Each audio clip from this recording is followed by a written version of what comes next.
Welcome. It's Indisputable. I'm your host, Richey. Good to be with you. We have a lot on the agenda today.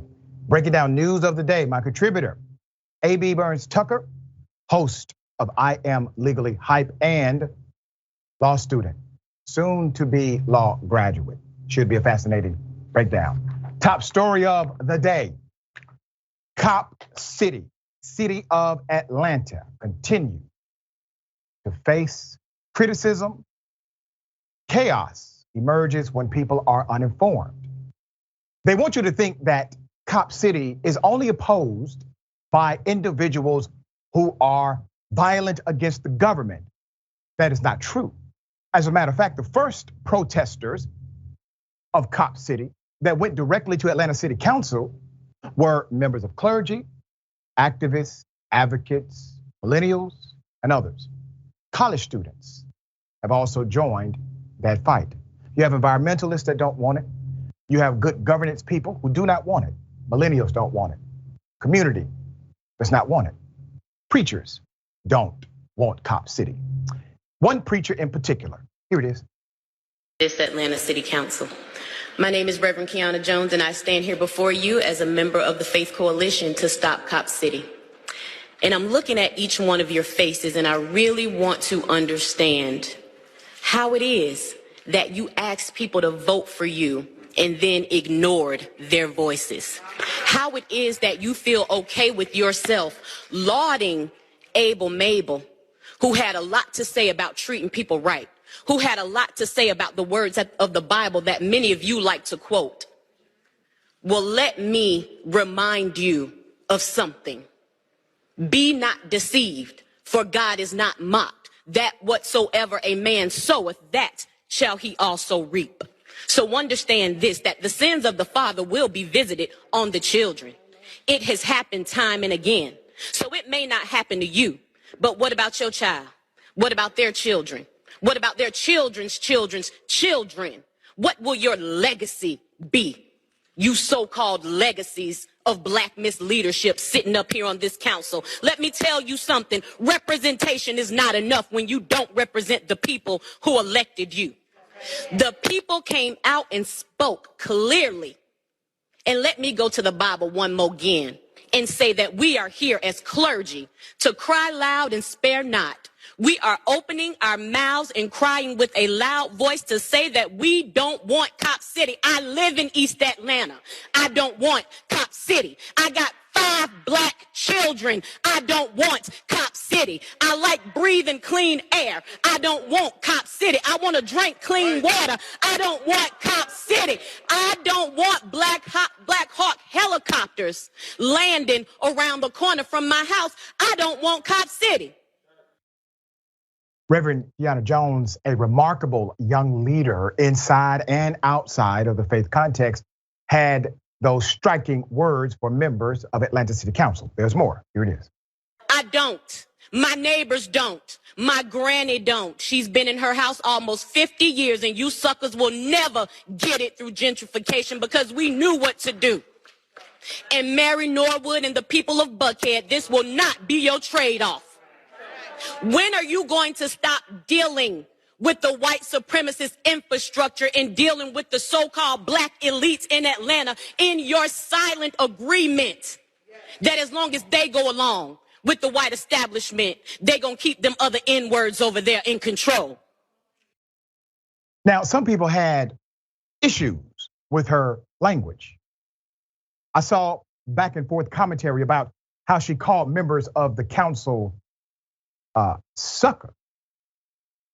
Some of them are. Here's how she ended the speech. I'm saying all of it because at the end of the day, there are a lot of self-righteous people sitting in seats of so-called authority, and you are deluded to think that you have power. We have the power, and we gave you authority because we trusted you. My God.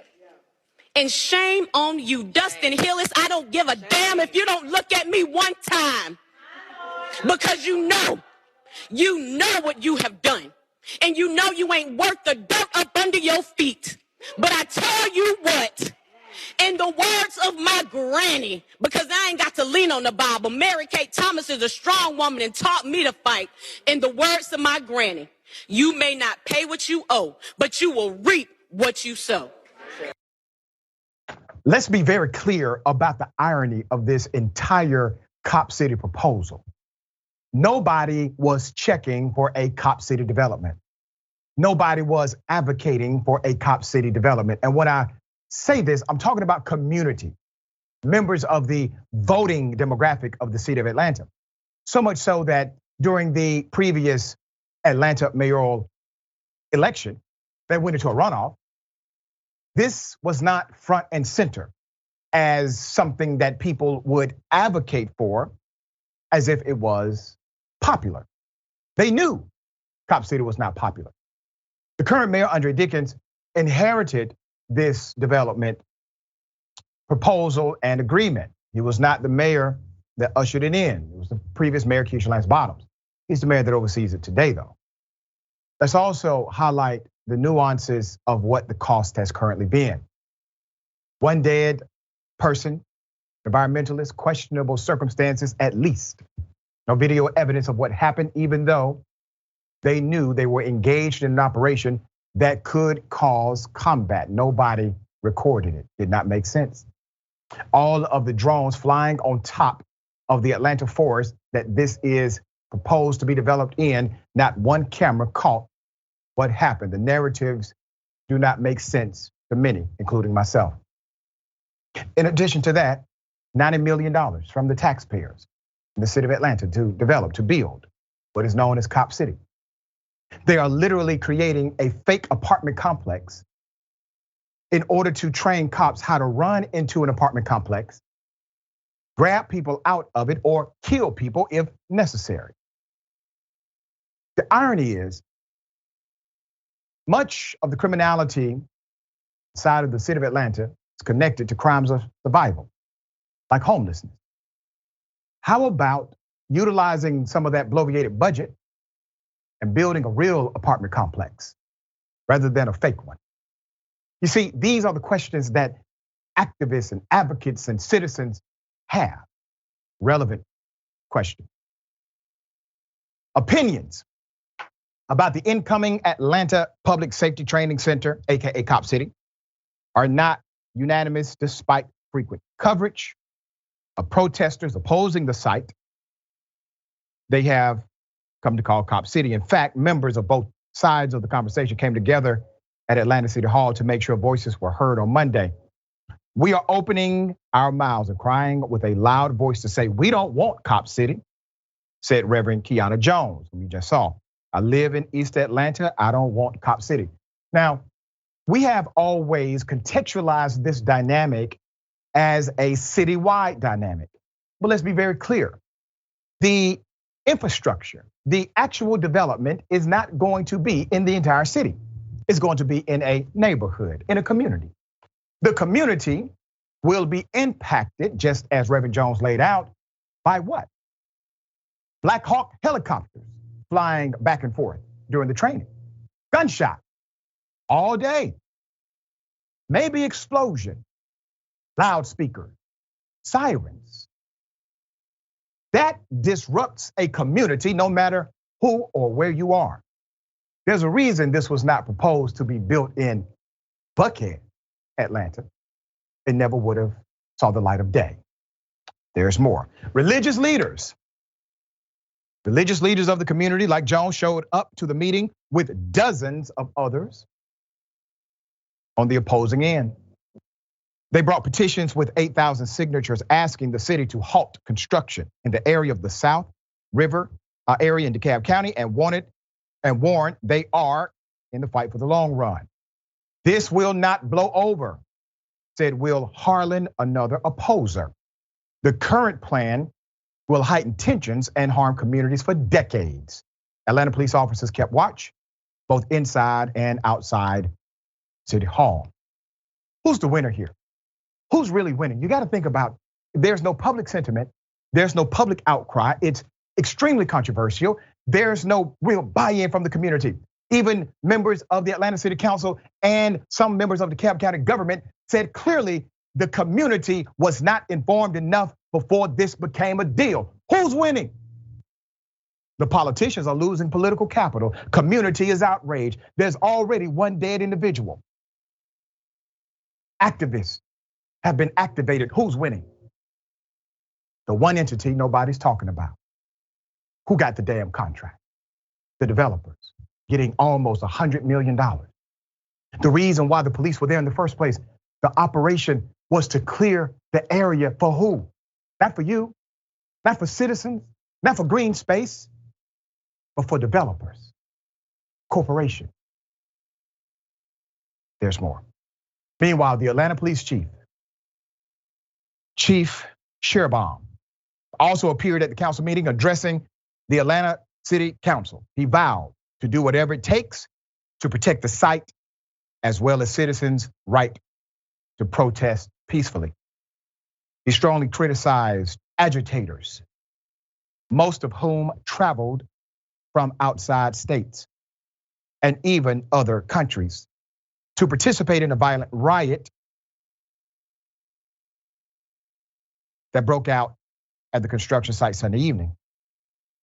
Some of them who disguised themselves as protesters were caught on camera changing into black clothing and face masks before hurling fireworks and Molotov cocktails at police, trying to harm them. That's according to video released to the public. You know, Chief, it's good you all have some video here. When are you going to release the video of the person who the police killed? When is that video coming out? And I heard that it is under investigation. What is under investigation? The person you all claimed was at the center of that ordeal, firing shots at the police, according to your commentary and your narrative. That person is killed. He's dead. What investigation? You all have told us that officers are not under investigation. The person that would have been under investigation is in the ground. Parents had to bury him. So what investigation are you talking about? These are the things. These are the things that inform the community that you do not take them seriously, nor do you believe their stance is credible. You're playing people like Boo Boo the Fool, sir, and they're hip to your game. Some speakers at the council meeting argued it wasn't too late for Atlanta to find another location for the center. However, Atlanta Mayor Andre Dickens and various DeKalb County leaders already gave the green light for construction. Sorry, everybody. It doesn't matter how many people die. Doesn't matter how many people get shot and killed. We've already signed the contract. We green lighted the deal. It's nothing we can do. It's called anticipated repudiation. You can rip the contract up right now. Pay the fine. Do the right thing by the people. My dear sister, what are your thoughts here? Yeah, it's what can you say after, Reverend Jones? I think she pretty much said it all and let the sentiment be out there. But I think there's a few things that I would like to address. And one is we need to stop trying to tone police people when they are explaining to you the outrage and frustration that they feel when they have been disrespected, because we don't tone police the other side when they are coming at those who feel victimized. So I think that's my first comment on that. My other comment is if the city can afford to build a fake apartment complex in which the people who are utilizing it will not be spending money to keep it going, to maintain it, then I think we can use that for housing for the unhoused community that's out there and the community that has been actually living in this area that they're trying to use for Cop City. My other thing would be who is advocating for the Cop City, right? So if we're saying that we're doing this for citizens and it's to protect our communities, then where are the community individuals who want to have this Cop City? I think that we are getting far from what the purpose of government leaders are and what we vote these individuals in position for is to advocate on behalf of the citizens of that community and to support that community and that area. So when you are going outside outside of that realm, you're no longer doing your job, right? And I think this is part of the reason why democracy is like falling apart, because we have gone outside of that. We have gone outside of, as leaders in these positions, we work for the people, we advocate for the people. That is our job. So when you have a community telling you this is not what we want here, that should be the time when you come back to the drawing board and say, okay, let's figure something out. So to completely ignore these concerns and ignore this population, I think you're right when it goes to say, like, we don't respect you and we don't respect what you have to say. In addition to, look at the neighborhood where you are putting this cop city, right? I think we need to be less concerned about building another place for them to train and getting down to the root of what the issue, what cops are.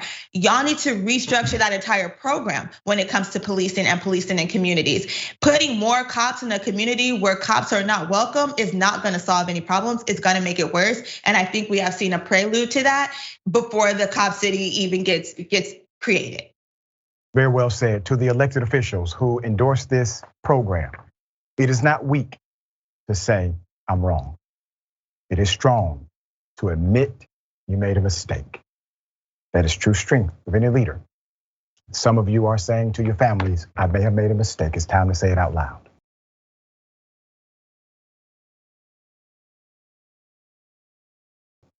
All right, Tucker Carlson, he got some explaining to do, continues to say some of the most extreme things against Donald Trump in private conversations. However, when he goes on his television show, he hates his viewers so much, he lies to them. Or maybe he just loves the money so much. Maybe a little bit of both. Here it is. The crowd was enormous. A small percentage of them were hooligans. They committed vandalism. You've seen their pictures again and again. But the overwhelming majority weren't. They were peaceful, they were orderly and meek. These were not insurrectionists, they were sightseers. Footage from inside the Capitol overturns the story you've heard about January 6th. Protesters queue up in neat little lines.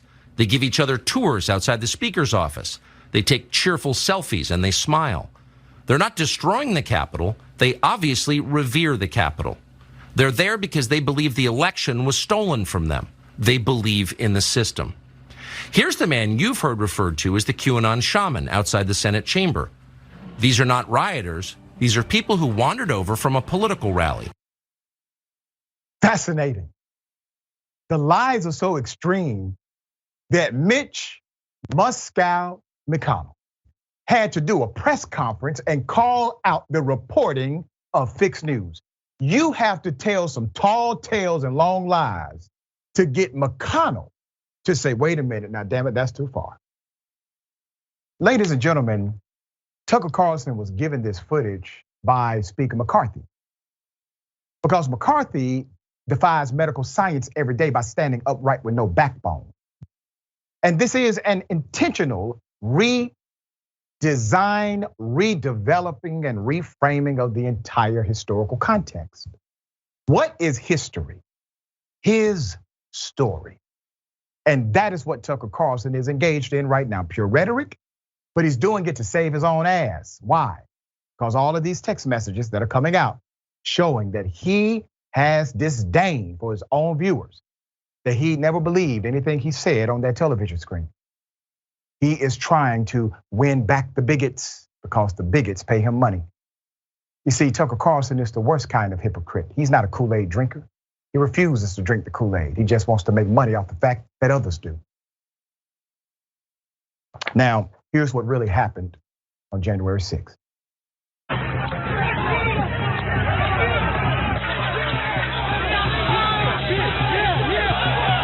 Multiple capital injuries. Multiple capital injuries.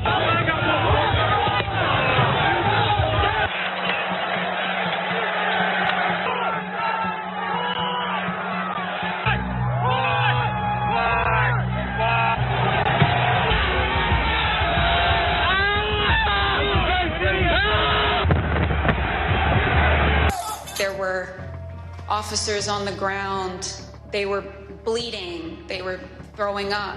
I mean, I saw friends with blood all over their faces. I was slipping in people's blood. As I was swarmed by a violent mob, they ripped off my badge. They grabbed and stripped me of my radio. they seized ammunition that was secured to my body. They began to beat me with their fists and with what felt like hard metal objects. I didn't think that I was just going to be killed. I thought other things were going to happen to me as well. So what sounds like what you're telling me right now is that you didn't only think that you were going to die, you thought you were going to be raped. Yeah, I thought I was. Pro-police, you say. Pro-law and order. You believe in the Constitution, you tell people. Don't be shocked, ladies and gentlemen, that individuals like Tucker Carlson and others would engage in this kind of revisionist history. These are the same people who would lie on God, literally, to justify their own position and evil. Mitch McConnell had this to say. Here it is. It was a mistake, in my view, for Fox News to depict this in a way that's completely at variance with what our chief law enforcement official here at the Capitol thinks. Yeah, it's called a damn lie, Mitch.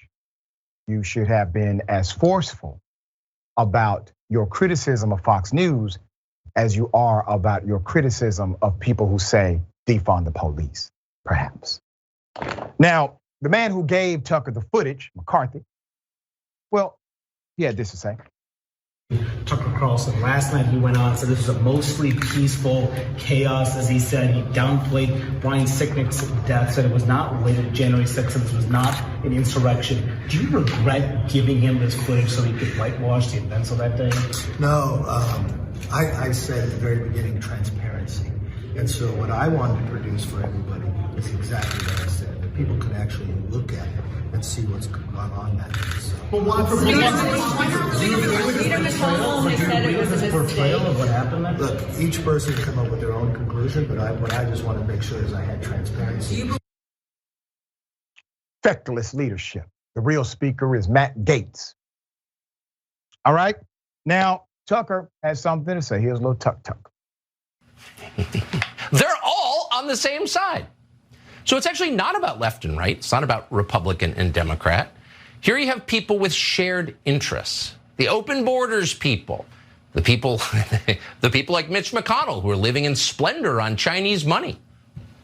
The people who underneath it all have everything in common are all aligned against everyone else. And that would include almost all news organizations in this country as well.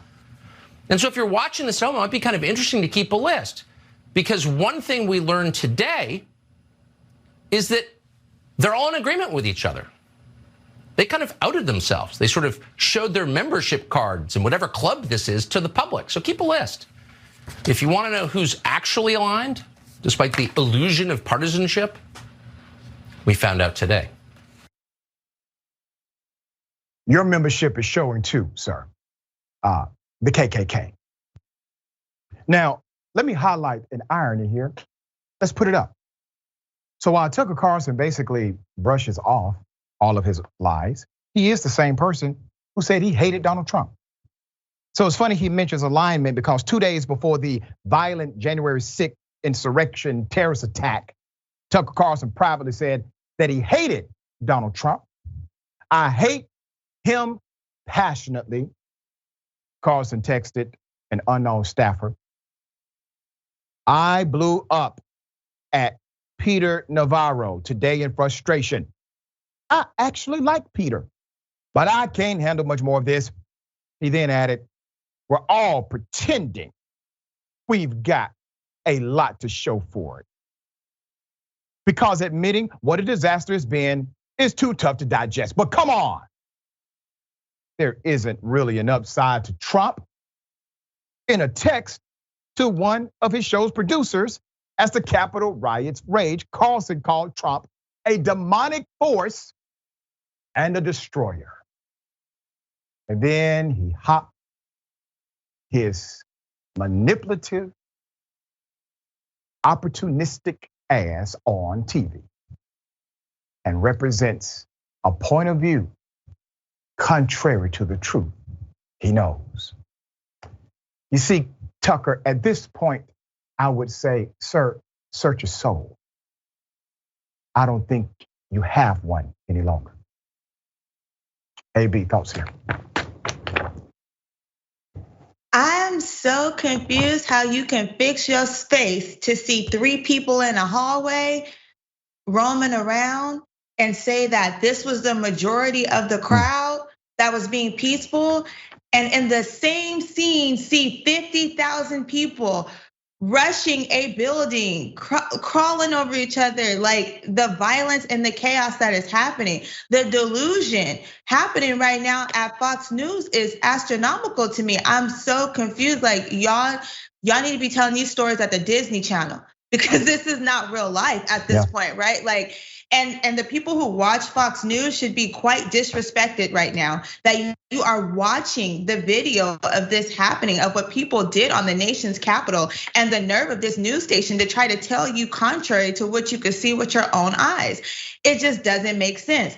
I don't know if that toupee on his head is too thick and he can't think, can't breathe, but that's not what we saw at this point. Like, it's getting ridiculous. And for you to admit that Trump is demonic and he is a problem, why do y'all keep standing out on a limb for this man? Why do y'all keep walking out on the ledge? You're getting sued for billions of dollars because you blatantly told a lie. And the truth is in your text messages behind closed doors. This is the problem, again, with society and with democracy. In order for democracy to stand, we have to hold it together. When you tell lies like this, once you tell one lie, you gotta tell another, and it starts to spiral. And we are seeing that spiral now. On top of that, the very people who keep y'all network alive, like the Mitch McConnells and the Trumps, they not fooling with y'all. And that is it's gonna really harm them, right? When it comes down to election time, but they're not even fooling with y'all. So I think this is really ridiculous of Tucker Carlson. Y'all would have been better off leaving this alone. And for McCarthy, child, they beat you up for 15 rounds and you still ain't got nothing to show for it, okay? If you wanted to be transparent, you should have gave that video to the other networks as well. You gave it to Tucker because you knew it was gonna give you some talking points. But at this point, you have been shown as the most weak third person in line for the presidency we have ever come across in quite some time.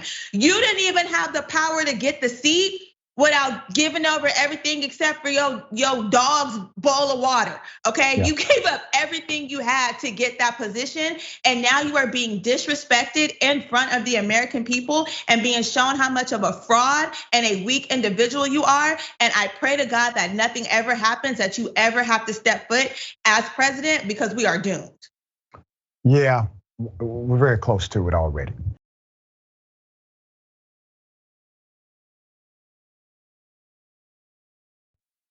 More video in the death, the killing of Mr. Tyre Nichols. Promises to come out. Memphis doing the thing they do where they tell you they're about to do something, then wait a long time to do it. Let's put the picture up full mass, remind you of this young soul who was killed by the criminal actions of the police. The city of Memphis will now release nearly 20 hours of footage, hopefully this afternoon, regarding the fatal beating of Tyre Nichols by MPD officers. Along with the new footage will be the charging document. Let's go to Jennifer Sink. Jennifer is the chief legal officer. She said Tuesday morning before the city council's public safety committee, the investigation has now been concluded. It is over, according to her. In total, 13 officers from the Memphis Police Department were investigated. 7 were fired, 3 were suspended, and 2 had their internal charges dismissed. 1 officer retired, but the recommendation for that person was termination. The officer who retired submitted his retirement before the hearing was scheduled. Sink said the city cannot compel someone to come to work or a hearing unless they're employed by the city of Memphis. Although that officer was not officially fired, Sink said there will be a record that shows the charges brought against the officer, along with the course of action recommended for each of the violations. With the city's current pension system, an employee can retire even if they are facing disciplinary action and retain their pension. Singh said that Tennessee state law, which says a government employee's pension can be rescinded if convicted of a crime, is the only mechanism that the city has to revoke or rescind somebody's pension. The 5 former MPD officers, put them up: Justin Smith, Emmett Martin III, Desmond Mills Jr., Demetrius Haley, and Tadarius Bean were the ones initially fired and later charged for Nichols' death. While the 6th officer, Preston Hill, was also fired, he has not been criminally charged. That was the white guy that utilized the taser and said, "I hope they stomp his ass." According to Singh, all of the officers who struck Nichols were part of the first group of terminations and criminal charges. One other person who was suspended did, at the tail end, place hands on legs, but that was not a strike or an assault. That person received a suspension. All of the suspensions were without pay, and they will return to work after. Such a damn shame. Let's put up the other employees, people who were supposed to help. Additionally, 4 employees from the Memphis Fire Department were also charged. 2 of them are emergency medical techs, Robert Long and Jamichael Sandridge, along with Lieutenant Michelle Whitaker. They were fired on January 30th. 4th MFFD personnel received a suspension and remedial training. You see, they know training is not the problem. That is not the issue. Policy is not the problem. That is not the issue. It is a culture. Look at it. Everybody acted on the same accord here. All officers who were involved acted the same way, in allegiance to the next, rather than in allegiance to the community, in allegiance to their training, or in allegiance to the law. They acted in allegiance to the cop next to them. That is called occultic or gang-like behavior. And then those who are trained to render life-saving aid, how do they respond? They respond like the officer next to them and the officer next to that one. Once again, the same dynamic. You do not have a policy problem, you have a cultural problem. Now, here's why I know they're not authentic about actually solving this. They would like you to think they have now cut the cancer away, that they have found all of the wrongdoers in the department. Please keep in mind, these officers committed this killing in front of other people, in front of cameras. You don't think they knew where the city cameras were located? They did it right in front of one. And they do know where these cameras are located, because if they need to pull footage, they need to know that a camera is in that area. And so they contact the IT person. That person gives them the information. If they are willing to do this to a man in front of one of their own cameras, would you not conclude that they have somebody on the inside who's willing to wipe those records? My point is, it doesn't just stop with those you saw on camera. But since they're not solving that problem, you can be rest assured they're not serious about solving the actual real challenges. AB, thoughts here?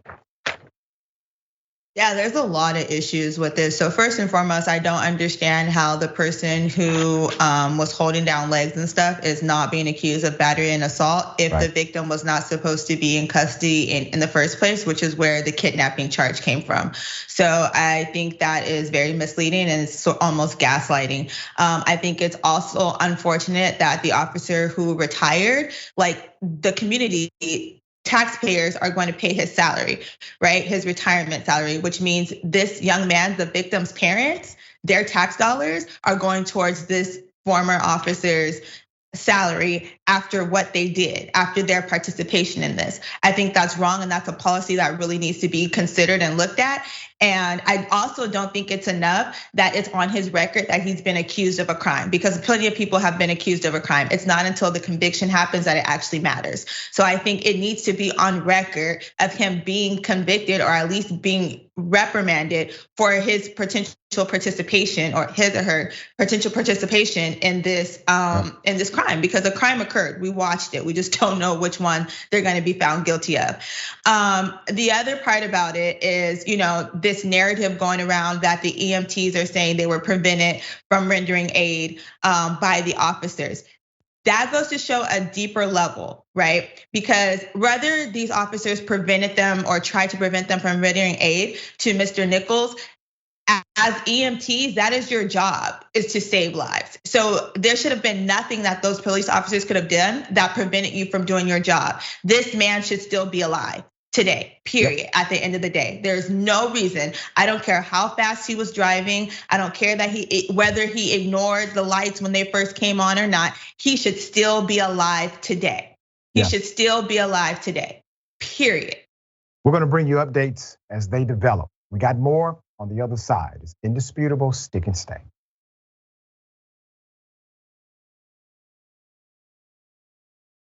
All right, welcome back. We have a lot of show left.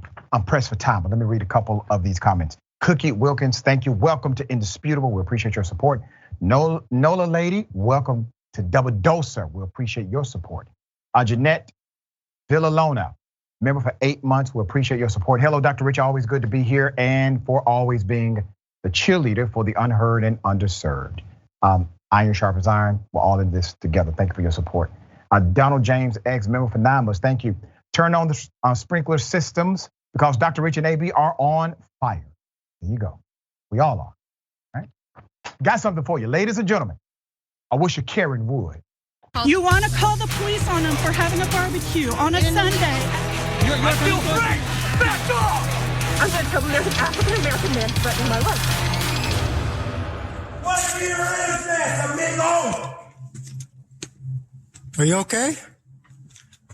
Who are you? Who are you? What's your problem? You know what an auditor is? I don't know what that is. You tell me. Well, you're gonna find out the hard way. You don't come into this country and stand ignorant and think you can be above the law. Am I clear? No, say it again. You cannot come into this country and think you're above the law. How am I above the law? Your car's being towed for breaking the law. Hey, I didn't turn my wheel either. Are you backing him or me? I'm just letting you know. Both of you can stay right there. All right, I'm not going nowhere. Excuse me, sir. I'm trying to leave. Can you please? Oh, you wasn't saying that a minute ago. I'm trying to leave. You weren't leaving a minute ago. I was packing up to leave. What are you? Can you please get off the vehicle? Not until I got your name, little boy. Well, there's more. Here it is. Sonic works for me. Sonic works for you? Okay. You ever heard of Twitter's CEO? Can you please get off the vehicle so I could be on my way? Call the cops. I'm not gonna. You don't like it. This is not necessary for me to call the cops. Well, it's necessary I do my job, since you're in denial that I'm capable of doing it. Are we clear? No. You don't know what an auditor is. 1-inch GPS, you do now. Thank you, sir.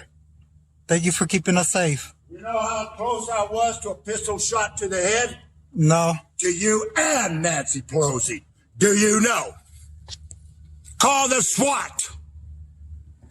Thank you, sir. If you think you can walk against the SWAT and walk out, big boy, I'll let Nancy Pelosi up the door. Now, obviously, if anyone knows him, we do not have much information. San Fran is where we believe this happened. It is time for an intervention. For my commentary, I'm going to focus on the actions of the individual recording. It was appropriate, it was courteous, it took into consideration the individual's age and perhaps mental state. It was well done. He did not get angry.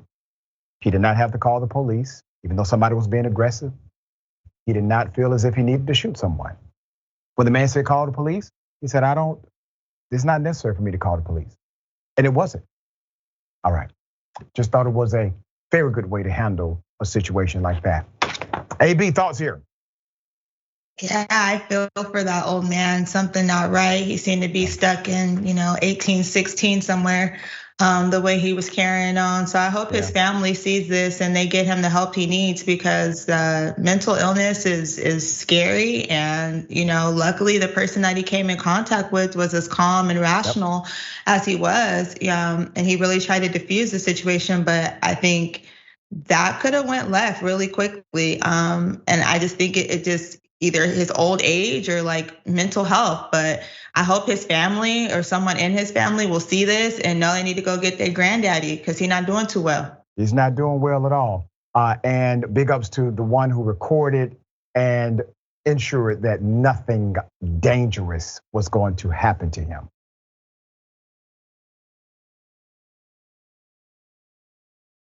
All right.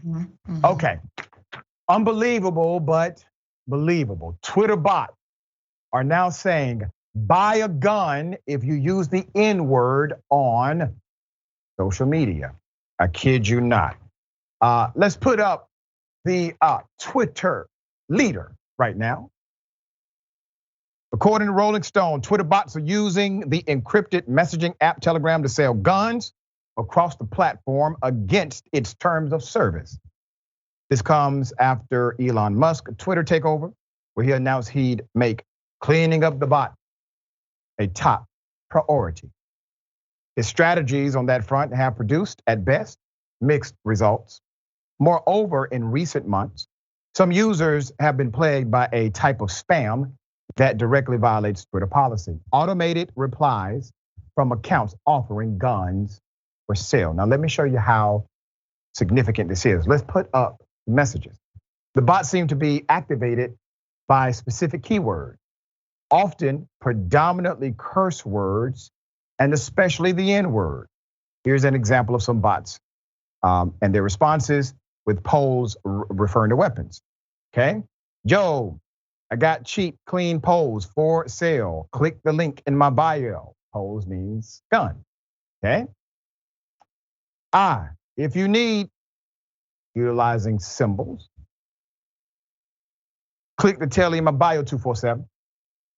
According to a criminal complaint made by U.S. Postal Inspector Joshua R. Leslie to the Department of Justice District in New Jersey, the U.S. Postal Inspection Service launched an undercover operation on Telegram to uncover drug sales such as heroin, but also found numerous channels for selling firearms.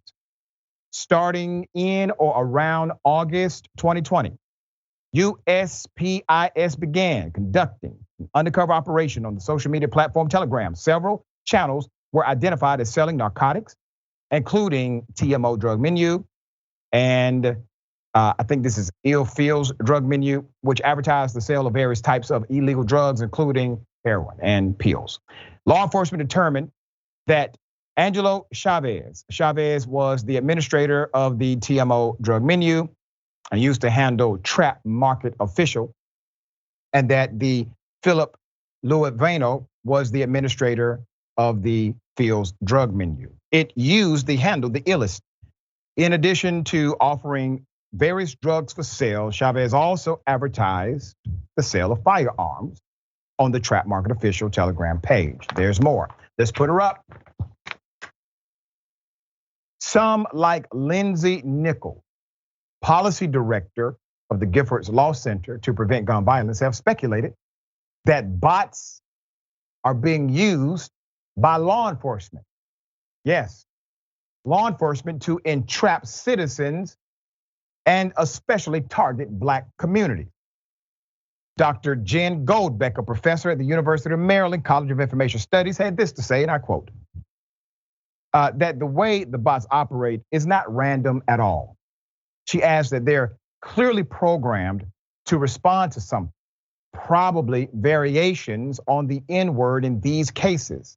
And though she says the idea that feds are behind the trend is not the worst theory, it doesn't ring true to Goldbeck. I've talked to plenty of FBI guys about this before, and Twitter bots seem beyond their normal set of skills.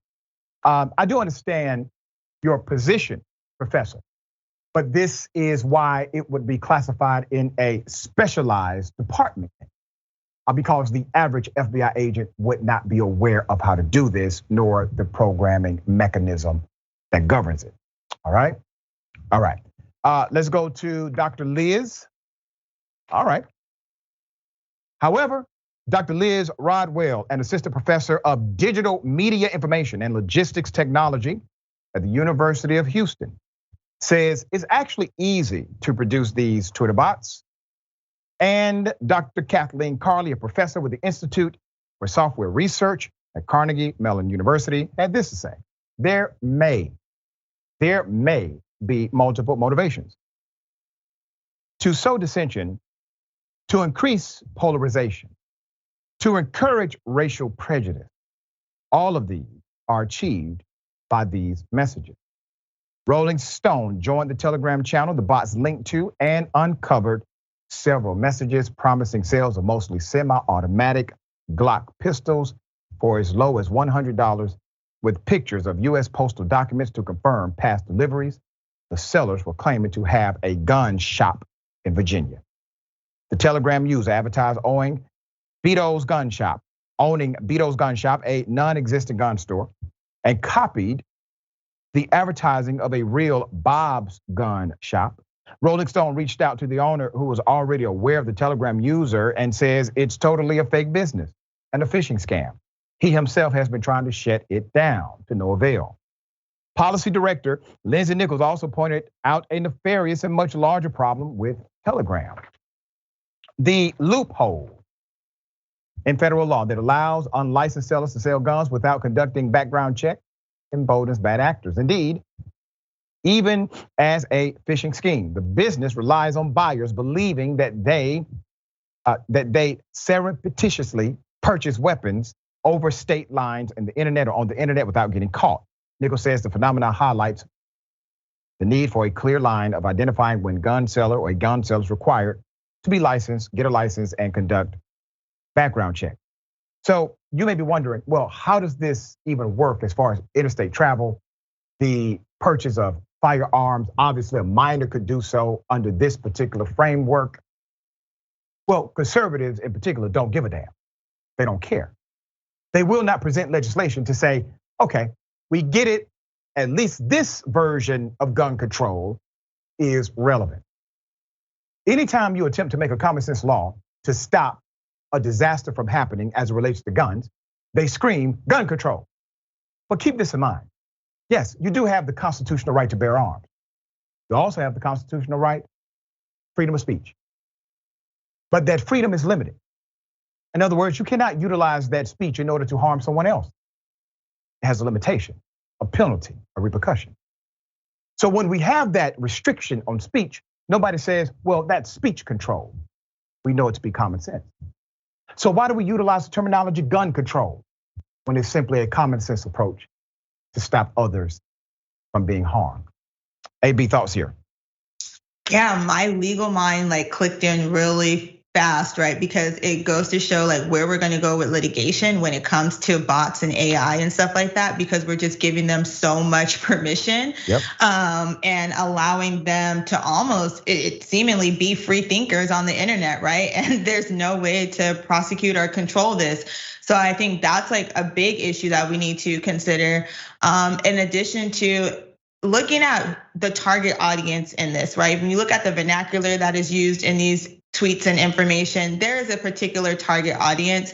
And I think that's one thing we need to be aware of, because whether it means that this young target audience, right, gets a hold of weapons and we have more mass shootings in schools and stuff like that, or it means that we find a way to put more people of color in prison because they are being entrapped, we have an issue on our hands.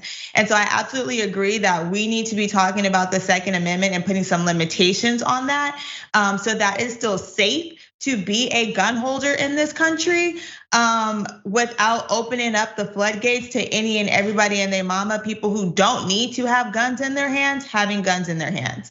So, it's scary on all fronts. And again, from a legal perspective, I'm really interested in how we're gonna deal with this in the future. Yeah, when a disaster happens, I hate to say it that way, I really do. But they won't pay attention to this until something happens that connects back to this dynamic. You have an opportunity to solve it now, all right? We got more on the other side. It's Indisputable. Stick and stay.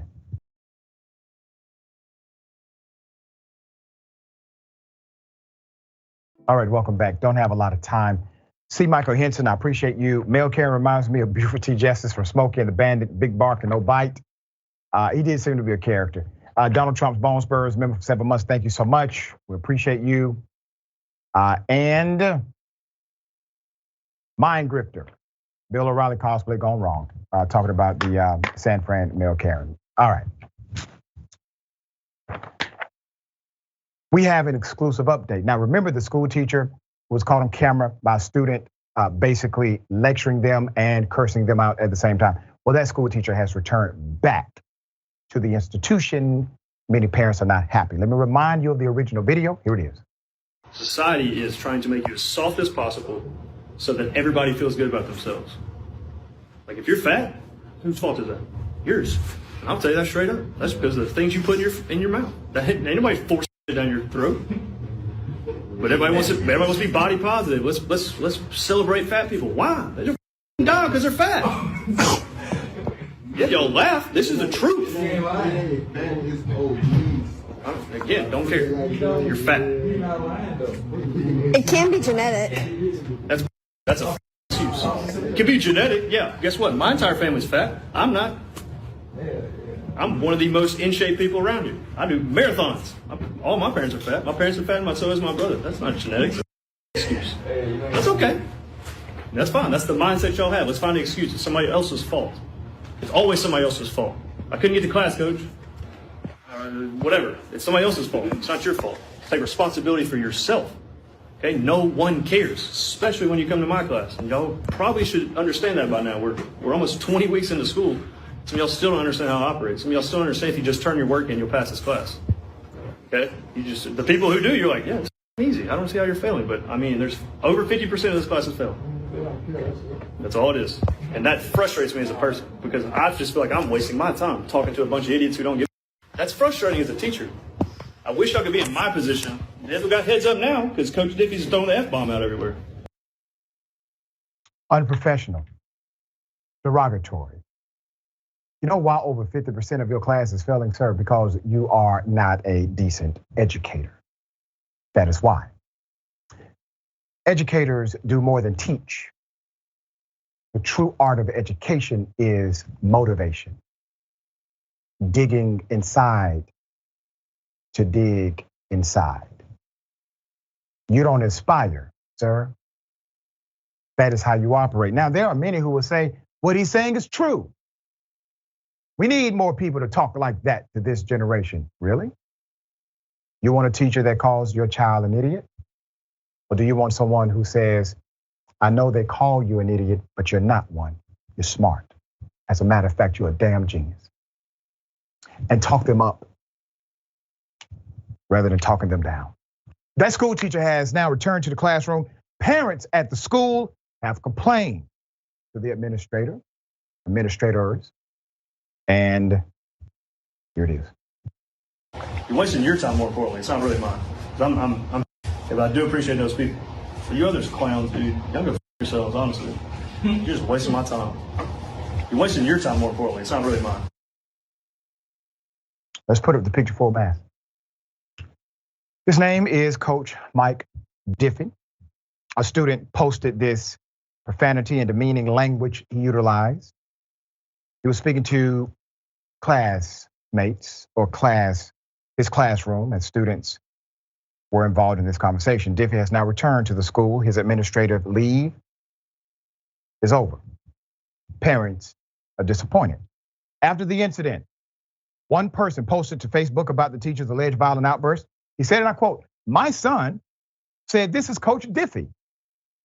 And he has always talked to them like that. I also just found out he is the teacher that slammed my son into the wall. My son is telling me a lot now that he has graduated. Another parent told Indisputable his son was berated and vulgarity shouted at him on the field when the child saw Diffie in class. He says he was further humiliated. He says Diffie encouraged players to pick or bully his son. The parent said he believed Diffie engages in this regular pattern of abuse. A third parent, Ms. Lopez, whose daughter attends Captain Shreve High School, says she complained to the administration and the high school's board about Diffie's behavior. She says she received no follow-up. If we want children to act a certain way, especially teachers and adults, we need to pretty much act even better than the kids. Yes, it's called professionalism. There's a time and place, and I get what he was trying to do. I don't. A good old boy approach, trying to relate to kids, throwing around a few cuss words, but that's not his environment. She added, what if those kids have obesity issues? And he kills himself that day because the teacher couldn't control his mouth. I thought it was completely unprofessional, and I told the board that. I'm not out here trying to get this man fired. That's not my goal. My goal is this behavior never happens again. Ms. Lopez, quite reasonable. Let's go to the superintendent, the man in charge, right? At the end of the day, Dr. Gorey, this is your responsibility. It may not have been your fault, but it is now because you refuse to take leadership. Marquel Center, Director of Communication and Marketing. Caddo Parish Public Schools reached back out to Indisputable, said, and I quote, "Thank you for reaching out. State law prohibits us from commenting further on personnel matters. However, Caddo Parish Public Schools is dedicated to the well-being of our students and will continue our commitment of ensuring that all students have a safe learning environment that allows for their academic growth." You could have kept that statement. So here's what we have. A guy who is not a student advocate, someone acting wholly unprofessional, utilizing profanity, othering students, allegations that he uses students to bully other students. He gets to come back. Isn't that something? You do realize that if a student acted the way Mr. Diffie acted, that student would be expelled for the rest of that year. And if they continued, they would not have a place to go to school. But you accept the behavior of the teacher when you would not accept that behavior from a student. What message are you sending? You see, students aren't always listening, but they are always learning. AB, thoughts? I mean, if that teacher was someone of color, they would not be in their job right now, right? This is what happens when you listen to Andrew Tate and you take that rhetoric and you spread it across your classroom. It's unproductive. It's pointless. He didn't have any points at all. Just because your family is obese and you're not obese does not mean that obesity cannot be genetic, right? Nothing that you said was wholly accurate. So you sitting there loud and wrong, inaccurate for no reason. But this is what happens when we pay teachers 35 cents an hour to teach our kids. Any and everybody that has access to a Cracker Jack box will come into the classroom and be responsible for teaching your kids. And so it's just unfortunate the level that our school education is going into, but this is what we have. Yep, so we shall see. Parents are still outraged. They are pushing back. We will see if it is effective.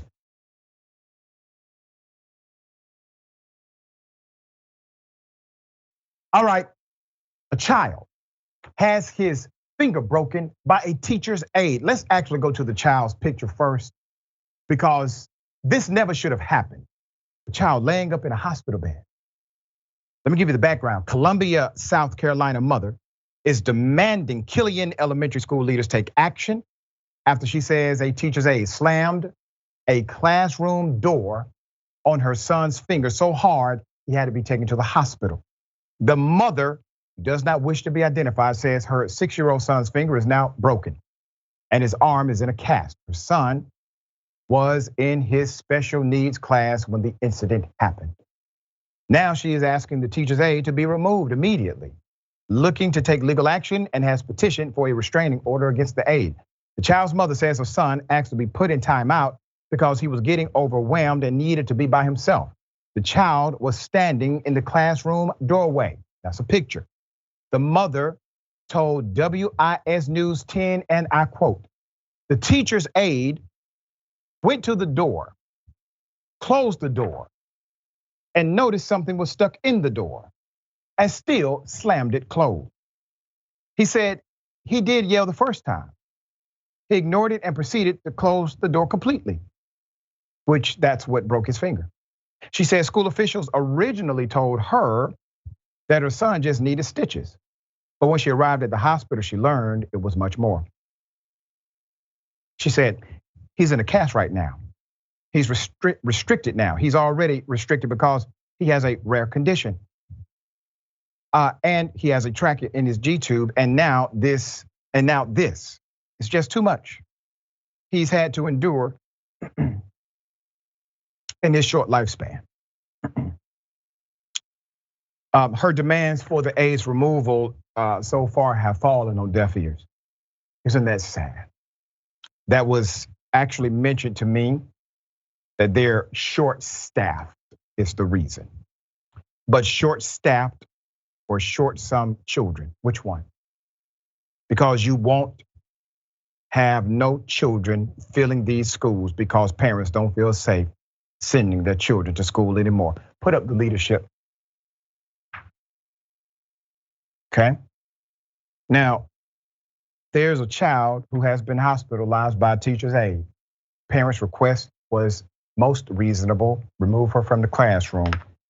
Killian Elementary Principal Stacy Franklin, Assistant Principals Marlena Council and Michelle Evans, and Richland School District 2 Superintendent Nancy J. Gregory. WIS did reach out to the district leaders. They're currently looking into the matter. They're working to get in touch with the mother, according to the latest report. Let's go ahead and make this happen this week. All right, let's make this happen for the week is out. This is an easy call, low-hanging fruit. Exert some leadership here. AB, thoughts? No amount of short staff should have a child in that level of danger. There is no reason. First of all, don't ever call me talking about your kid just need a few stitches, okay? That's even worse. But there is no reason while a parent trusted you with their child, special needs or not, and they are now in the hospital under your watch, and we have to ask for you to be removed, that should be automatic. Because had that parent done that to her own child, her child would have been taken from her. Exactly. So there's no excuse. There is no excuse while this teacher's aide should be asked. There should be any type of ask for them to be removed from a classroom. Clearly, you are not competent or capable to handle children, and so it's time for you to go. Everyone in that school administration should be ashamed of themselves, and whoever that teacher's aide is should be ashamed to walk through the hallways every day. That's right. Now listen, to the administrators, easy call. We expect an update on this during the week when I report that you all made the right call. Just keep in mind, I don't let nothing go. Nothing. All right, AB, tell people how they can follow you, check out your great work. You can follow me on YouTube. I am Legally Hype. I am also on TikTok, Twitter, and Instagram as well. Thank you so much, Dr. Richey, for having me once again. It was a pleasure. Always a pleasure, dear sister, having you on the show. All right, the bullpen is next. Stick and stay.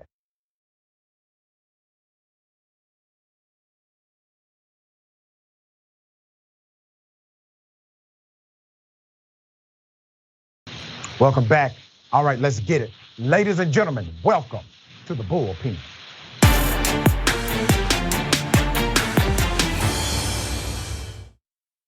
This is the story of Morris Brown College. Some outstanding black folks founded Morris Brown back in 1881.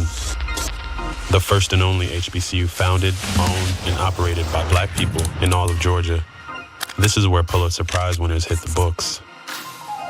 Where jazz legends developed their sound, where civil rights leaders spearheaded change. These are the halls where some of the greatest minds in business, science, and the arts marched. But every great story has conflict. And I ain't finna lie, this school went through it. But see, the thing is, every great story has a hero too. This is one of them. And this is another. In her, in him, in them, in you. Together, we're bringing back Morris Brown College, bringing back financial aid, bringing back a history of black excellence. Morris Brown College, a new beginning in black academia. Morris Brown College, all the way back, hard reset, has worked, continues to work. They lost their accreditation many years ago, but the institution was resurrected through the leadership of many, including the current president, who led the institution back to reaccreditation. Dr. Kevin James. I am proud to serve as a professor under his leadership. Mr. President, good day. Welcome to Indisputable. Thank you, sir, for having me. Good afternoon. It's always good to see you, man. A lot of people may not know the story of Morris Brown College outside of the context of Atlanta and maybe the states that surround. Yes. But Morris Brown has a significant connection not only to Black academia, but Black excellence and Black progression, civil rights movement, et cetera. Can you give us some of that historical connection to this institution? Sure. Well, first of all, again, thank you for having me on today. Morris Brown is a historic institution founded in 1881. Our institution is very unique because we're the first and the only HBCU in the state of Georgia that was actually founded, funded, owned, and operated by Black people for Black people. So many individuals have come through this institution to earn an education and to go out into the communities and to lead. One of those individuals, Hosea Williams, who stood on the front lines with Reverend Martin Luther King Jr. We just celebrated this weekend, Selma, Alabama. The president of the United States was in Selma. And so we were there. Morris Brown was there on the front lines. And so many individuals have come through these halls and been educated and now are doing great things in the community. We just made history as the first HBCU to rebound after a 20-year hiatus. And we're so excited to be back, and we're moving the institution forward. We're going to get into some of the nuances of how that happened. Senator Jon Ossoff, who happens to be a dear friend of mine, dear friend of yours, he's been on my show multiple times. Talk to us about how Senator Jon Ossoff was instrumental in being a partner, an ally to do this. And I remember when he was campaigning to be a senator, he literally came on my radio show, Mr. President, and said, I'm going to make sure one of my top priorities is ensuring the reaccreditation of Morris Brown College. And him, you all delivered. Talk to us about that relationship. Absolutely. So I heard him on your show. Hey, we want to help Morris Brown College. And so I reached out to him and reached out to his team and said, I heard that you mentioned Morris Brown. We would love to partner with you. And so he made a lot of promises to me that he would help to get funding for an institution. And he is one of the politicians that actually kept his promise. And so he just helped us to deliver on a $2.9 million grant to Morris Brown College. $500,000 of that funding will go towards our historical building, Fountain Hall, and then $2.4 million will go towards our teaching and learning and to push forward our academic mission here at Morris Brown College. So, he has been very instrumental, along with Senator Warnock, in helping to keep promises made during their campaign, and they've delivered on a lot of funding for HBCUs in this state.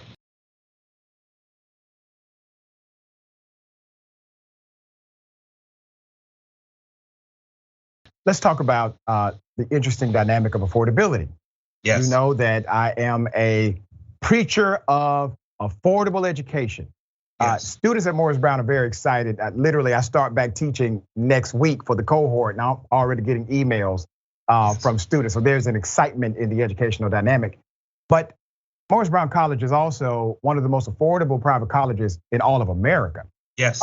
And let's talk about why it was important to keep the institution affordable and how affordable is it? Can somebody literally go to school, get some level of financial aid, and have a college degree fully accredited, debt-free? Yes. So the major component of our resurrection was earning our federal financial aid status back. Getting access to Pell Grants and scholarships and loans was instrumental to resurrect this institution. Morris Brown College is now proud to boast that we're the most affordable HBCU in the city of Atlanta. When you look at some of our counterparts, $20,000, $30,000, $40,000 a year, Morris Brown College is $4,250 a semester tuition. So you're looking at about $8,500 a year. And those students who come from Pell eligible backgrounds, now can get up to about $6,800 a year in funding that does not have to be repaid. So our goal here at Morris Brown was that we were able to provide an affordable education. And the goal here is that you graduate with little to no debt. Let's talk about the quality of professors. As I said, I'm a proud member under your leadership as a professor at Morris Brown College. But you have been very dogmatic about making sure that your professors are not only academically qualified, but they have shown mastery in practice, that they are able to demonstrate as well as educate. Tell us about the duality and why that's important. It is so important to have the absolute best faculty. The faculty are the lifeblood of any institution. And so as we were going through this hard reset and resurrecting, we hired a brand new team. We have a new provost. We have a new assistant provost. We have 4 new department chairs, all leading the way regarding our academics. And now we've completely hired and brought in new academic leadership. Not only do these individuals have PhDs and master's degrees, but they also have that hands-on applicable experience working in the fields that they teach. That is extremely important so our students can get that hands-on learning, not just theory, but also the practical application as well. And so we are scaling our academic programs and we have the absolute best faculty out here. I put my faculty up against anyone. Yeah. And I'm so proud to have you on board as a faculty member as well. Oh man, listen, it's one of the biggest joys of my entire life, educating and being under your leadership, dear brother. You have been not only a breath of fresh air. After, we talk about the technical stuff, but Doc, this was a difficult thing to do. Yes. And I want to get into that in just a moment. When you came to the city of Atlanta, you took the job being president of Morris Brown College. Yes. At that time, it was not accredited. Still, Morris Brown College has always had a special place in the hearts and minds of those in the state of Georgia and beyond because of the legacy and tradition. Still, every year, a gala, still every year, multiple events, still every year. The campus was technically open, even though it was unaccredited and only a handful of students were going there. You get hired, yes. I bring you on my radio show, and you talk about something called the hard reset. And you're gonna lead this institution back to accreditation. And I remember saying, man, if anyone could do it, this guy has the charisma to get it done. But it wasn't easy. Yeah. Tell us about some of the pitfalls and barriers you had to overcome to make this happen. Yes, it was a huge boulder to carry. I came into this institution and we had filed a $35 million bankruptcy. We literally in 2002, 2003 went from 3,000 students to 50 students overnight. 20 years or so not being accredited, the loss of brand, the loss of students, the loss of funders. It's only 3 reasons the institution survived: God, the AME Church, and the alumni. And so we kept moving on. We would not allow the institution to close. And I just want to thank all of the faculty, staff, alumni, and shareholders who never gave up on this institution. But it was a heavy lift. We were able to do it. We became the first HBCU to earn our accreditation back. We have our federal financial aid now reinstated. We now are serving the military, veterans benefits. And we are right now at this very moment in the final stages of earning access to international students, F1 visas. Mm-hmm. So we're going to Africa, we're going to the Bahamas and beyond. And so it was a heavy lift, getting through the whole premise. Number one of just getting people to believe that this was even possible. I say it all the time, this will be in my book, just getting people to believe that we were going to do this after 17, 18, 19, almost 20 years. And so again, once you get that train moving, get a little bit of momentum, we were able to get it done. And I'm gonna tell you, history will say that we were able to save Morris Brown College using social media. Yeah. Social media is what we utilize to get people to believe in what we were doing here. And so I just, again, thank you to all the faculty, staff. It's not just me. I have a phenomenal team, phenomenal alums, the AME Church, everybody who never gave up on the school. That's right. For those who are watching, you do know about Morris Brown College. You are familiar with the institution. Let me tell you why. Because it was prominent in a particular movie that I'm sure you have seen. Yes. Mr. President, tell them about that movie. Oh, the movie Drumline. When I meet people all the time and they say, where's Morris Brown? I always ask one question. Have you ever seen the movie Drumline? And I've never met a person to say, no, I've never seen it. And so I say, yeah, the school in Drumline, that's a real school, that's us.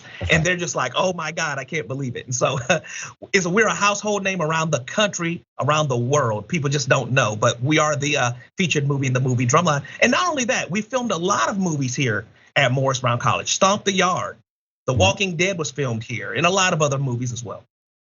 For those who would like to benefit from this high quality education and very affordable education, would like to contact the institution, how can they do so? All you have to do is go to our website. It's very easy, morrisbrown.edu. Again, morrisbrown.edu. If you're interested in admissions, click on the admissions button. If you're interested in learning about our academic programs, you'll see all the information there. And if you're interested in giving to our institution, just click on that give button and please pour into Morris Brown. We are good ground as we move this institution forward through what we call the hard reset. There it is. Mr. President, always a pleasure, dear brother. Thank you. Thank you, sir. Thank you. All right. Remember, take care of yourself take care of each other, take care of the planet. Remember, the truth is always indisputable.